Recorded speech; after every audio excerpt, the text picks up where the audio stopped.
ben 700 metri di muro realizzati da 30 artisti differenti, tutto in 15 giorni. Questa è una sfida enorme, però a Praga sta nascendo uno dei progetti di arte urbana più lunghi di tutta Europa. Ed io, per fortuna o per sfortuna, questo non lo sapremo mai, sono qui a raccontarvelo proprio mentre la prima ondata di artisti sta realizzando i propri muri. Andiamo a scoprire il progetto Urban Pictus di Praga.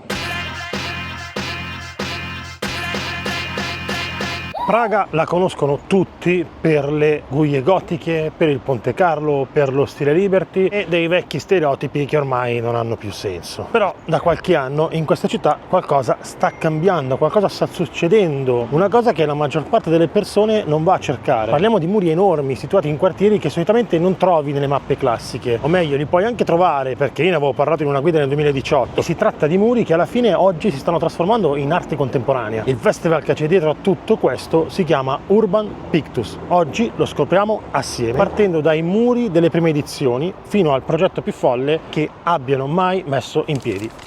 Urban Pictus è un festival che nasce nel 2022, però all'inizio aveva un altro nome, si chiamava Wall Street, proprio come la finanza, però qui il capitale non sono i soldi, per intenderci, sono le pareti della città. L'idea era semplice e geniale alla fine, no? Cioè trasformare Praga in uno spazio in cui si potesse godere di muri di arte camminando per strada. Dietro a tutto questo ci sono due nomi, Petr Hajek e Petr Kopala, che spero di aver detto in maniera corretta, che sono i fondatori della Chemistry Gallery, una galleria che oggi ha sede dentro il vecchio macello di Olesoviceo, che è un posto fighissimo in cui penso di portarvi in un video futuro.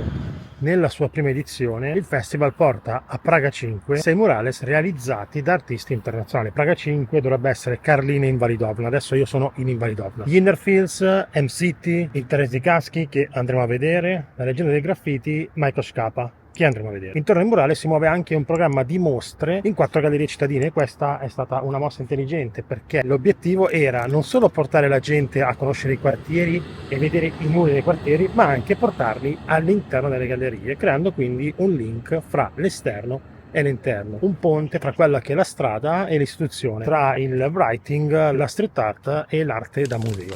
Succede poi che nel 2024 il festival cambia nome e diventa Urban Pictus, anche oggi si chiama così, e diventa biennale, quindi un'edizione ogni 2 anni, 2024-2026. Per la prima volta nel 2024 esce anche da Praga e va a Brno. Non vi farò vedere i muri di Brno perché in questo viaggio non riesco ad andarci, ma vi assicuro che sono molto belli e magari in un prossimo viaggio ve li mostrerò. Adesso siamo nel 26, siamo alla terza edizione che attiva da giugno a settembre ed è stato appena lanciato uno dei progetti più ambiziosi della storia del festival, cioè la realizzazione di questo muro di 700 metri. Però prima di arrivarci, di mostrarvi quel muro, facciamo un giro per i quartieri e andiamo a vedere i muri che hanno costruito la reputazione di questo festival. E partiamo da Carlino, un quartiere che fino a 20 anni fa era considerato periferico e oggi in realtà è uno dei più in di Praga, pieno di uffici, di locali, di gente. Questo quartiere è stato inondato una ventina di anni fa, quindi è totalmente cambiato. Nella via centrale, Kryzikova, Scapa ha realizzato uno dei murales più iconici della prima edizione del festival. Si chiama Vesmir Medus, cioè Universo di Meduse. È un'opera verticale enorme che raffigura forme luminescenti simili a delle meduse che salgono verso l'alto come astronavi su uno sfondo scuro. Scapa viene poi dalla scena dei graffiti ceca, quindi è anche una figura fondamentale per quanto riguarda il writing qui, una persona che faceva i treni per intenderci. Però in questo muro è riuscito a fondere l'energia della strada, l'energia del writing a un'estetica quasi fantascientifica. Il risultato che possiamo vedere assieme è uno spazio visivo che sta a metà tra gli abissi e lo spazio cosmico. È una figata chiaramente. E poi lo si guarda dal basso verso l'alto con la luce giusta, è un'esperienza che non ti aspetti in mezzo ad un quartiere che principalmente ha degli uffici. Mi sono spostato nel quartiere Oleszowice, in via Zapapirnou. Qui nell'estate del 2022 è arrivato l'ucraino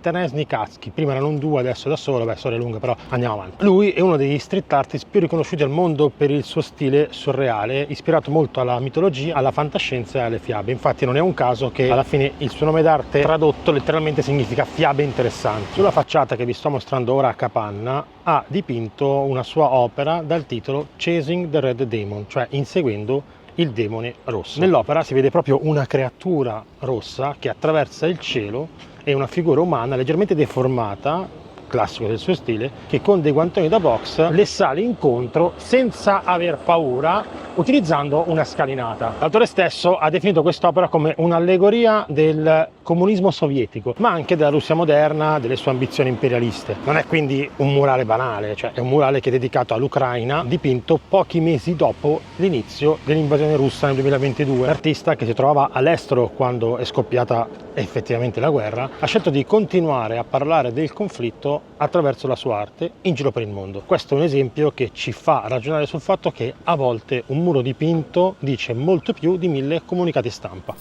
Senza il Praga Visitor Pass, di cui mi hanno omaggiato per questo viaggio, non avrei mai potuto organizzare tutti gli spostamenti che ho fatto nei quartieri in maniera facile per andare a vedere i muri. Pass sono presenti infatti mezzi illimitati, ma anche l'accesso a diverse attrazioni turistiche. Io in questo viaggio non ho necessità di andare a visitare dei musei o altre cose, però ho potuto sfruttare al 100% i mezzi pubblici per muovermi rapidamente. Per di più sono anche climatizzati, quindi da Dio. Ma ora torniamo in Ungheria. Restiamo a Orešovice, ma cambiamo completamente registro.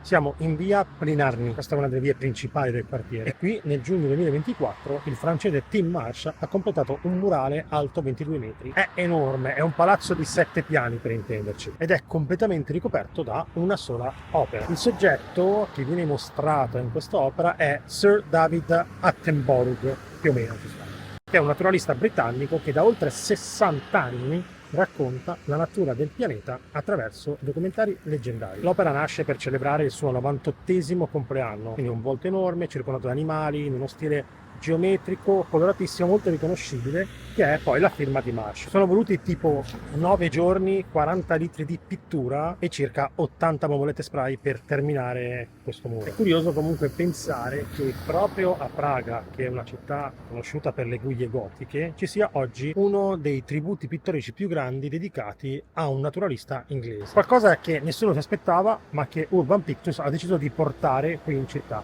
Anche questo un muro assolutamente da vedere. Rimaniamo nel 7° distretto, questa volta in via Milada Orakov. Mi sono fatto aiutare. Qui nel 2025 Toybox, artista ceca che mescola pittura classica, estetica da fumetto e linguaggio street, ha dipinto un ritratto della politica Milada Orakov, giustiziata dal regime comunista cecoslovacco. L'opera segna i 75 anni esatti dall'esecuzione giudiziaria di questa politica. Toybox ha scelto di restituirle un volto pubblico, un volto monumentale proprio nella strada che porta il suo nome, e questo secondo me è un tocco di classe. Questo è uno degli esempi più chiari di cosa Urban Pictures voglia essere davvero, cioè non è solo decorazione urbana, ma è anche memoria collettiva scritta sui muri, qualcosa che possa far ragionare camminando per la strada. Arriviamo quindi al motivo per cui questo video lo sto facendo proprio ora. In questa via che si chiama Vlastina, c'è una lunga parete che vedete alle mie spalle di cemento che per anni nessuno ha mai guardato davvero, cioè era semplicemente una parete divisoria che corre lungo un'area militare di proprietà del Ministero della Difesa ceco. Tra il 15 e il 30 giugno 2026 questa parete sta diventando una delle gallerie a cielo aperto più grandi d'Europa, con un progetto che si chiama Mural Ruzine, 700 metri di lunghezza, quasi 1800 metri quadrati dipinti, 30 artisti al lavoro insieme, di cui 15 cechi e 15 internazionali. Una volta che sarà finito, questo sarà effettivamente il terzo murale collaborativo più grande d'Europa. Il tema scelto per realizzare le opere è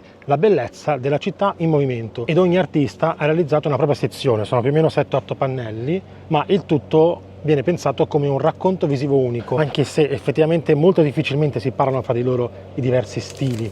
Questo progetto nasce dall'iniziativa del distretto di Praga 6 e si ispira a esempi come il Teufelsberg di Berlino, un po' esagerato, o il quartiere di Wynwood. Diciamo che è un'ispirazione, ma siamo abbastanza lontani. Io lo sto vedendo ora mentre è in generazione, quindi vedrò i primi 15 muri realizzati, però vi posso dire che l'effetto sicuramente è top.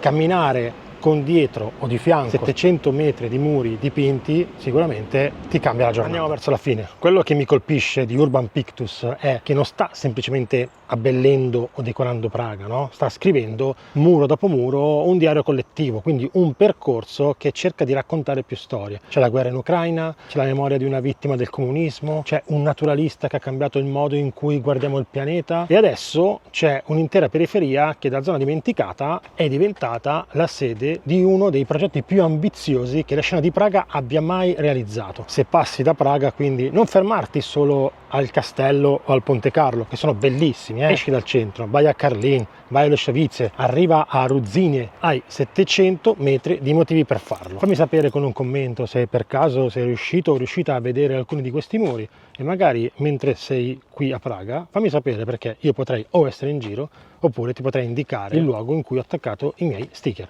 Ciao!